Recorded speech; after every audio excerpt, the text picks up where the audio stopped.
Big thanks to Bernhard for sponsoring this episode. We're gonna bring back something that's been lost for a long time. The flavors of chicken and vinegar. This is what ancient merchants used to use to keep chicken safe and transport it with them on their long journeys, looking for spices all over the world. And they kept it with them. And they went to America, they went to the Philippines, they went all over the place. I'm talking about adobo. And adobo in Spanish translates to preserving. And preserving in the old days was done by pickling. Acidity, and acidity kept that chicken safe. Acidity prevented from all kinds of rotting and microbiology, things that mess up your food basically. And this technique was so successful that it went all over the world and the name adobo kind of stuck. Even in the Philippines, where it's now like this super national dish. Adobo chicken from the Philippines. That's how we know this recipe. But in reality, adobo means preserving, and the best way to do it is by pickling. I want to make a chicken dish on my own with all kinds of influence, but the core of it all is that we got the adobo flavor, and that means acidity and pickled flavors. First I want to make a herb paste with authentic flavors. So I'm dicing fine an onion, then I'm chopping fine 7 garlic cloves. Heat up a pan, put in a little bit of olive oil and fry up the onion and garlic. In the meantime, I'm gonna chop fine 5 chili peppers. And then of course, we're gonna fry the chilies as well. Once the onion, garlic and chili peppers are starting to get cooked and they release their beautiful fragrances, we're going to add a tablespoon of tomato paste. Then we're gonna let all of this simmer until it gets a nice dark brown color. I'm not talking about burnt, I'm talking about a beautiful deep dark color. And to make sure that I get these deep dark beautiful colors, I got to keep on adding oil.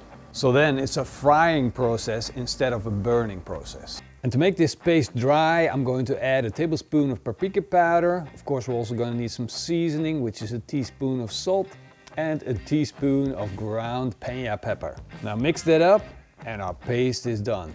Now all we need to do is let this cool down. Of course, I got some beautiful free-range chicken drumsticks.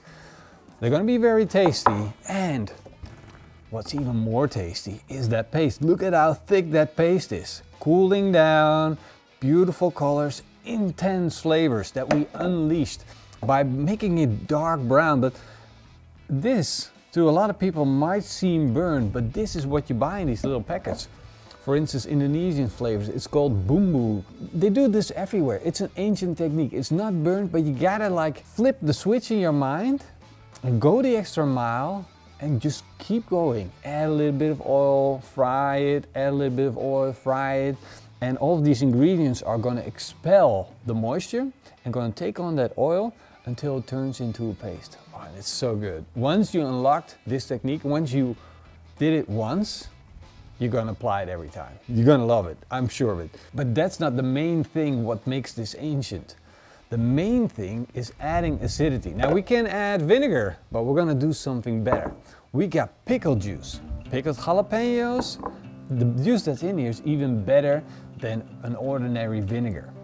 This has been developed, it's so good, and it's actually really cheap to use. So we're gonna add a little bit of that juice. And I'm not talking about boatloads, I'm just talking about a little bit to make sure our chicken gets moist. We're going to roll that chicken around. This is going to be the basis for our marinade. And now that that's done, we can add our paste. And that's where the real flavor is. Look at that. Beautiful darkness. We gotta rub this in there. We gotta cover the chicken in that beautiful paste. This is starting to look good. This is the point where I start getting excited.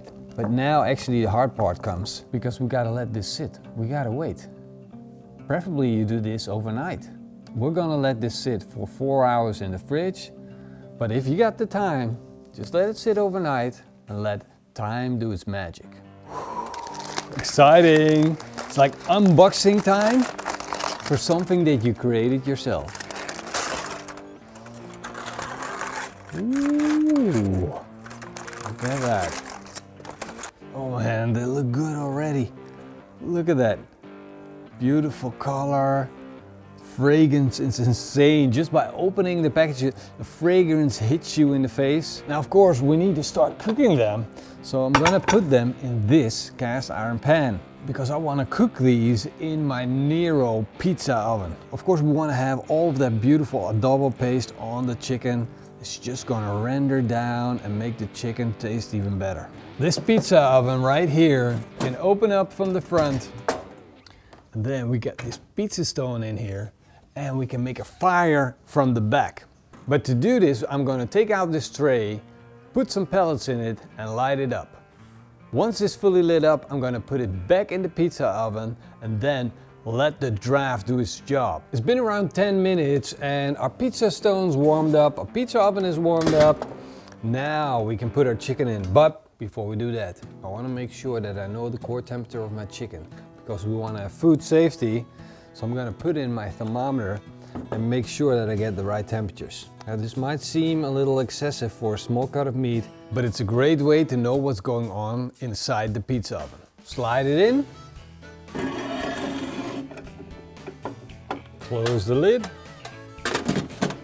And now comes the tricky part. Although that we know what's going in inside because we got the thermometer in, we also need to constantly keep checking. I gotta refill my pellets. I gotta check on the chicken so it's not burning on one side and being undercooked in the other side. It's a bit of a trick working with a pizza oven, but when you do it right, there's nothing better. Oh, that's what I'm talking about. These bits are already getting way too crisp. I'm gonna leave them on because there's just the marinade. Don't worry about it.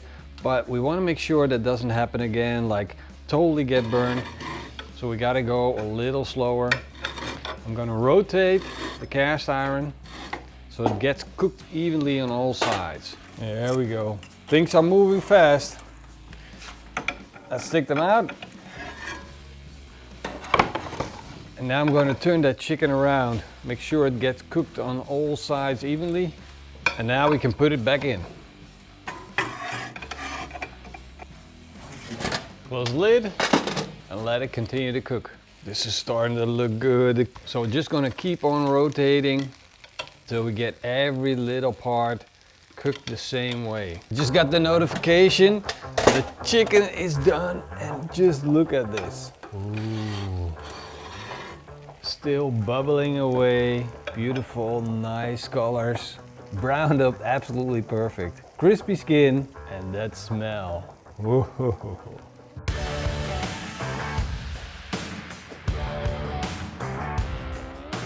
I'm wearing my whitest shirt ever.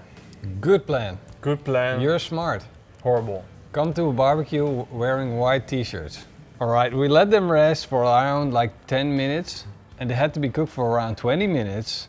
They're probably still hot. It's still hot, still super hot. It's because of the cast iron. If you let them rest, you can't touch them right now. Is this like already like this is mine and this is yours, or? I think it is. But there's so much good stuff still in there.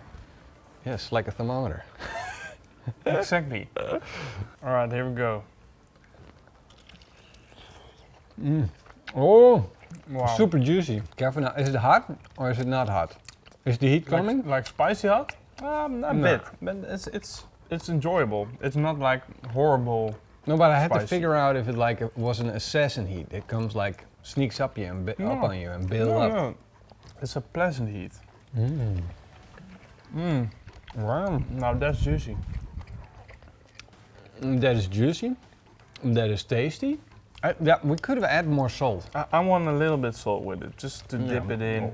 Honestly, I don't taste anything that's related to pickles. You do? It's there, but it's not like overpowering. No. But that's a good thing in my opinion. Like the acidity when marinating Yeah. also breaks down the chicken. Yeah. It makes it more soft and more tender. And I think at that it did an amazing job. Is it super pickled? No, it's not. But as a base of marinade, because there are always two kinds of marinades, like the oily marinades or the acidity marinade. And the acidity marinade also tenderizes. So what this was is kind of like a mix of the both. And they did a good job with it. It definitely. So If they how- would make this on ships in the Yeah. past, I would be on the ship. I wanted to be on the ship. Not a lot of people know this, but you're a sailor. Don't tell them. Yeah, you're a sailor. Retired sailor. Retired sailor. What if you create something like this to survive basically in terms apocalypse? I don't know, fuel, fresh meat. Definitely beef jerky and beer. Salted chicken, dried chicken. It's salty, but you know, it's definitely gonna last for a long time because salt is super antibacterial, just like vinegar. All right, well, I'll think about that. Yeah, think about it. See, that's a great way to say no, right? A great idea. I'll think about it. Yeah, think about it. Yeah, okay, I'll get the That's point. That's the way when you, like how you said, like when you make t-shirts. Yeah, and I think you should close off. Yeah. I hope you guys enjoyed the show. If you did, then let us know. Big thank you to our patrons and the YouTube members. See you guys next time. Until then, Eet smakelijk. and keep on grilling.